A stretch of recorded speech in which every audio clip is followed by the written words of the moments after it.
सबसे पहले ये होता है कि जब भी आप सॉफ्टवेयर ओपन करते हैं ना, उसमें ये होता है कि सबसे पहला काम हमने करना होता है प्रोडक्ट की एंट्री का। ठीक हो गया। नीचे नीचे ऑप्शन पड़ा होता है लेफ़्ट साइड पे, जो शॉर्टकट्स है ना उनमें न्यू प्रोडक्ट एंट्री का ये वाला ऑप्शन। ठीक है, इस पर क्लिक करना है आपने। ये प्रोडक्ट एंट्री वाला फॉर्म ओपन हो गया है। ठीक है, जो प्रोडक्ट्स जब भी आप सॉफ्टवेयर लगाते हैं तो सबसे पहले आपने सिस्टम को बताना होता है कि इसके अंदर कौन कौन सी हमारे पास प्रोडक्ट्स हैं।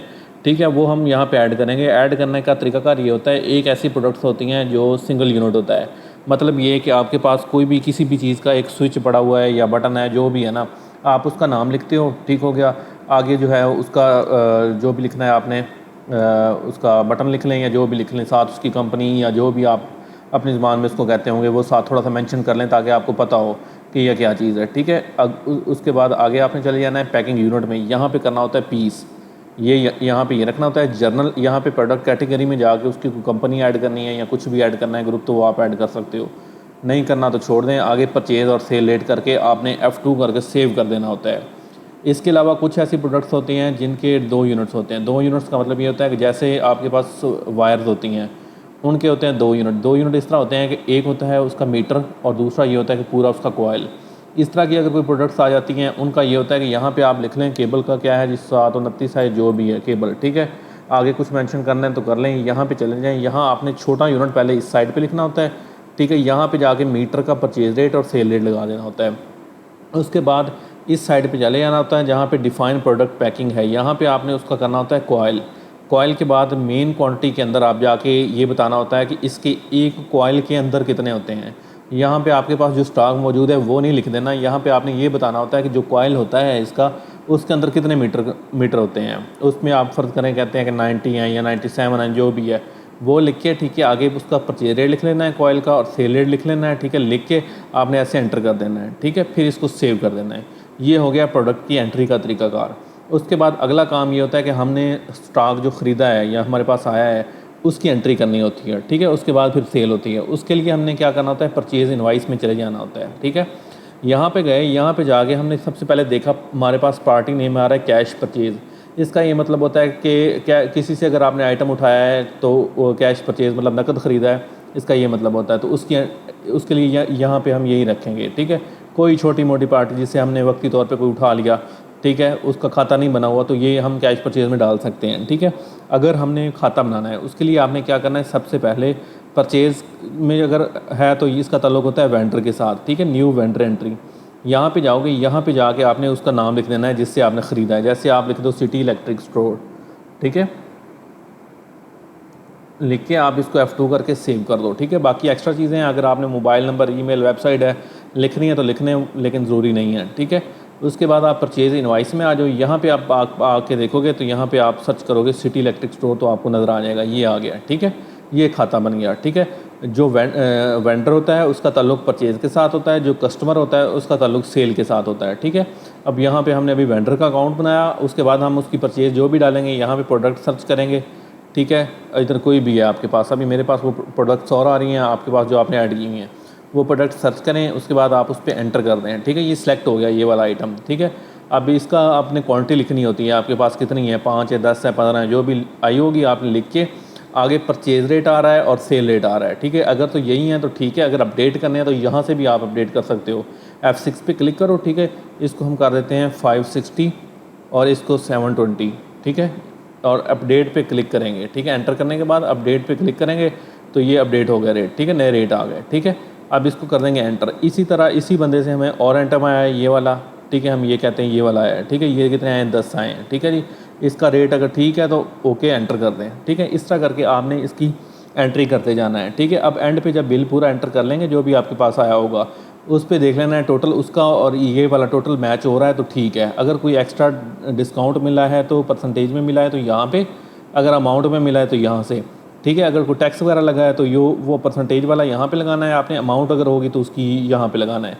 जैसे मैं कहता हूँ कि उसने परसेंटेज में अगर होगा, उसने दिया जी 5% आपको पूरे बिल पे छोड़े हैं, 5 और एंटर कर दो। ठीक है, अब ये आपके पास जो हो वो 485 रुपये लेस होगी, आपको रियायत मिल गई उससे। ठीक है, अगर आप ये कहते हो कि उसने आपको 200 रुपये छोड़ दिए पूरे बिल पे, तो ये 200 लिखोगे।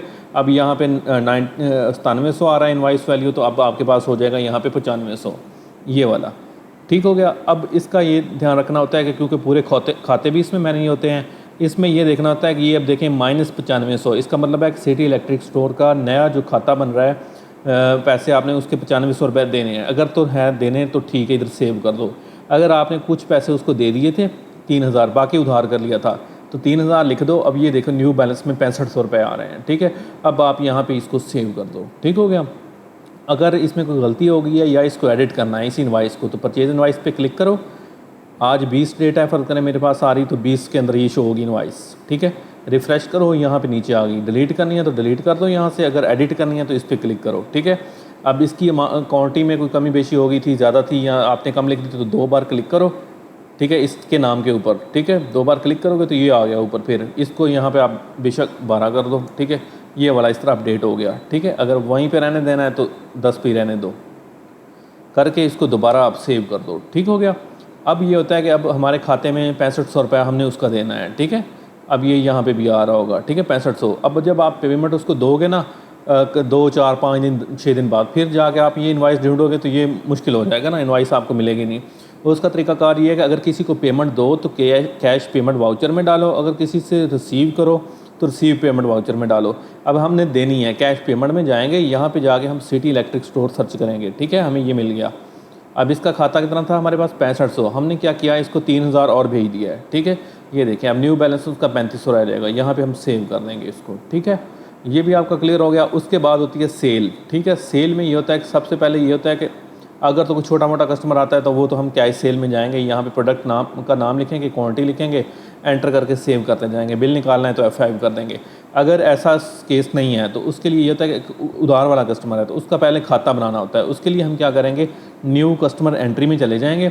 यहाँ पे जाके कस्टमर टाइटल के अंदर कस्टमर का नाम लिख लेंगे। जैसे मैं कहता हूँ कि अली रज़ा एक कस्टमर है, बाकी चीज़ें एक्स्ट्रा हैं, आपने लिखनी है तो लिख लें। एक और चीज़ अहम होती है यहाँ पे, अगर तो खाता उसका ज़ीरो है पहले से, ठीक है, सॉफ्टवेयर आज आपने लगाया, लेकिन मैनुअल पे भी आपके पास अगर कोई उसका खाता पहले से है तो उसके लिए आपने ये करना होगा, पहले अगर तो ज़ीरो है तो फिर तो इसको ऐसे ही सेव कर दो। अगर उसका कोई बैलेंस है तो फिर यहाँ पे अगर तो आपने उससे लेने हैं तो फिर रिसीवेबल कर दो, ठीक है। जो है खाता, ठीक है, वो यहाँ पे लिख दो कि उसका 5000 है, ये हमने उनसे लेना है। उसके बाद फिर हमारा एक बार मैनुअल और सॉफ्टवेयर बराबर हो जाएंगे। उसके बाद जो भी कंप्यूटर एंट्रियाँ करोगे सॉफ्टवेयर के अंदर वो फिर आगे बैलेंस चलती जाएंगी, ठीक है। अगर आपने उसके देने हैं तो यहाँ पे पेएबल करके उतनी अमाउंट लिख दो। हम फिलहाल 0 कर देते हैं, ठीक है, सेव कर देते हैं। अब यहाँ पे जाएंगे सेल इनवाइस के अंदर, ठीक है। यहाँ पे जाके अब हम यहाँ पे सर्च किया अली रज़ा, ये आ गया अली रज़ा, ठीक है। इसका अब आइटम लिखेंगे हम, जो भी आइटम इसने ख़रीदा हमसे, ठीक है जी। ये वाला ख़रीदा हमने, लिखा जी 2 आइटम इसने लिए हैं, 2 ली इसकी क्वान्टिटी, इसका ये रेट था, ठीक है। टोटल ये बन गया, ठीक है। अब ये बन गए 1440 रुपये। इसका ये मतलब है 1440 रुपये इनवाइस की वैल्यू है। कैश पेड उसने हमें पैसे कोई नहीं दिए, 0 दिए हैं अगर आप ये कह रहे हो, तो उसका जो नया बैलेंस होगा खाते में 1440 बन जाएगा, ठीक है। अगर डिस्काउंट वगैरह देना तो आप इधर दे सकते हो, इधर मैं 100 रुपये उसको डिस्काउंट दे देता हूँ इधर, ठीक है, कर दिया। 1340 हो गया अब, ठीक है। अब अगर वो पैसे देता है आपको नकद 500 तो यहाँ पे लिख दो 500, बाकी उसके खाते में चले जाएंगे 840। अगर 1000 देता है तो 1000 लिख दो, 340 उसके खाते में चले जाएंगे, ठीक है। इसका भी यही तरीकाकार है। अगर कोई गलती होगी एडिट करना है तो सेल इनवाइस लिस्ट में आएंगे, यहाँ पे रिफ़्रेश करेंगे और यहाँ पे जाके इसको एडिट कर लेंगे, उसी तरह जैसे मैंने परचेज इनवाइस का बताया। अच्छा, अब कल क्लाइंट ये 2-4 दिन बाद आता है और आपको आके बकाया रकम दे जाता है, तो उसको क्लियर करने के लिए रिसीव पेमेंट में जाएंगे। यहाँ पे जाके आपने उसका खाता सर्च करना है अली रज़ा का, ठीक है। अली रज़ा हमारे पास आ गया। अब यहाँ पे हम आके उसकी अमाउंट लिख देंगे 340, ठीक है, सेव कर देंगे। अब न्यू बैलेंस क्या हो गया उसका, 0 हो गया।